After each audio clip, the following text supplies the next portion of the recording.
Hello and welcome, स्वागत है आप सभी का सिविल सर्विसेज के इस यूट्यूब चैनल पे।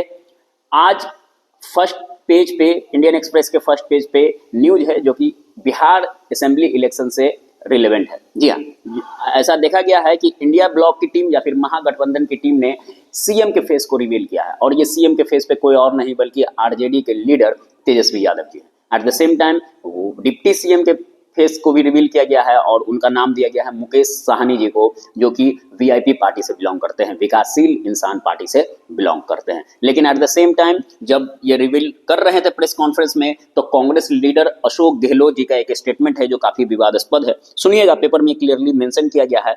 जैसा कि वो कहते हैं कि making the announcement, Gehlot said Tejashwi is a young and dynamic blood, we believe he will fulfill our expectation. We are also declaring Mukesh Sahni an EVC leader who has risen through a struggle as the deputy CM face of the alliance. बहुत बढ़िया, यहाँ तक clear है। इसके बाद ये कहते हैं कि after we win the election, some people from other section of the society could also be made deputy CM. कह रहे हैं कि इलेक्शन के बाद, पोल मतलब इलेक्शन के बाद, वो लोग कुछ और नाम को भी प्रस्तावित कर सकते हैं as a post of deputy CM के लिए। तो भैया ये क्यों, जब आपने बता दिया है कि मुकेश साहनी जी बनेंगे डिप्टी सीएम, तो फिर ऐसा क्यों कहा? तो आइए समझते हैं इसके बारे में, थोड़ा सा इसके डाटा को देखते हैं, तब शायद आपको समझ में आएगा, आपको डिसीजन लेने में आसानी होगी। जैसे कि ट्रैक रिकॉर्ड अगर देखेंगे तो मुकेश साहनी जो वीआईपी पार्टी से हैं, विकासशील इंसान पार्टी के चीफ है वो, अगर उनका ट्रैक रिकॉर्ड देखते हैं पूरी पार्टी का, तो 2020 के बिहार असेंबली इलेक्शन, जी हाँ, बिहार विधानसभा चुनाव में इन्होंने 1.62% वोट सिक्योर किया और कुल 4 सीटों पर विजेता हुए। ठीक है, तो बिहार इलेक्शन की ये बात करते हैं। पिछले साल लास्ट ईयर 2024 में लोकसभा इलेक्शन हुआ। इस लोकसभा चुनाव में इन्होंने 2.71% वोट शेयर प्राप्त किया है। ठीक है, 2.71% लोकसभा चुनाव में, ठीक है ना, ये एक बहुत बड़ा उपलब्धि हो सकता है इनके लिए। ठीक है, ये बात है। दूसरा, अगर कास्ट डायनेमिक्स की बात करते हैं, तो कास्ट डायनेमिक्स की बात करते हैं तो मुकेश साहनी जी मल्लाह कम्युनिटी से बिलोंग करते हैं, मछुआरे कम्युनिटी से बिलोंग करते हैं और ये होलसम ईवीसी कैटेगराइजेशन में आता है, एक्स्ट्रा बैकवर्ड कम्युनिटी में आता है। ठीक है, अगर बिहार में पॉपुलेशन डायनेमिक्स को देखिएगा तो ईवीसी कैटेगरी का जो ओवरऑल पॉपुलेशन है वो 36% है टोटल पॉपुलेशन का। ठीक है, और इसमें जो निषाद कम्युनिटी है, ये निषाद कम्युनिटी 9.6% पॉपुलेशन शेयर है। ठीक है, और इसी निषाद कम्युनिटी का सब कैटेगराइजेशन है जिसको मल्लाह कम्युनिटी के रूप में जाना जाता है, उनका टोटल पॉपुलेशन है 2.6%। ठीक है, टोटल पॉपुलेशन में 2.6% शेयर मल्लाह कम्युनिटी का है। तो आप समझ सकते हैं कि दिस ईवीसी कैटेगराइजेशन और ये मल्लाह कैटेगरी जो है, ये एक बहुत बड़ा वोट बैंक पॉलिटिक्स हो सकता है। क्यों? क्योंकि ये जो पूरा का पूरा ईवीसी कैटेगरी है, ये नॉर्दर्न बिहार के डिस्ट्रिक्ट में काफ़ी इन्फ्लुएंशियल है। जैसे कि वैशाली की बात कर ले, मुजफ्फरपुर की बात कर ले, ईस्ट चंपारण की बात कर ले, मधुबनी की बात कर ले, कगरिया की बात कर ले, और भी कुछ एरिया है जो नॉर्दर्न बिहार में है, यहाँ पे इन्होंने अपना क्या है, पकड़ बनाए रखा है।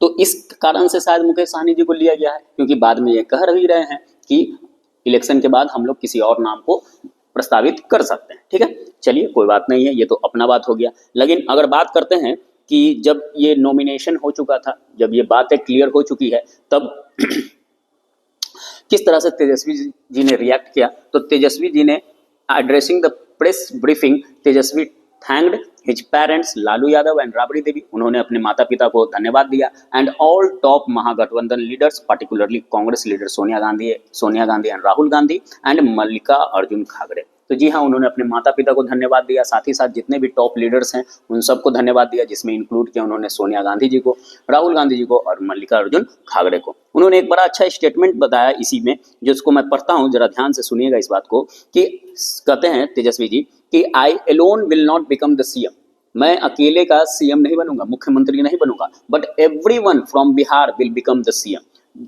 लेकिन प्रत्येक व्यक्ति जो बिहार का है वो सीएम बनेगा। लेकिन ये सीएम जो लास्ट में यूज किया गया है, इसका शब्दावली जरा सा देखिएगा कि इस सीएम का मतलब है चेंज मेकर।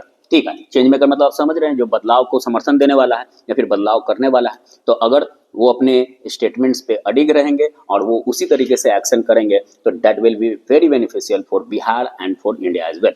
क्योंकि आपको पता है कि बिहार पिछड़े एरिया में गिना जाता है, जबकि बिहार की इकोनॉमी काफ़ी फ्लरिशिंग है, बिहार का कल्चर काफ़ी डाइवर्स है। हम लोग बिहारी के रूप में बहुत जगह पे या फिर कह सकते हैं कि हर सेक्टर में अपना परचम लहराया है।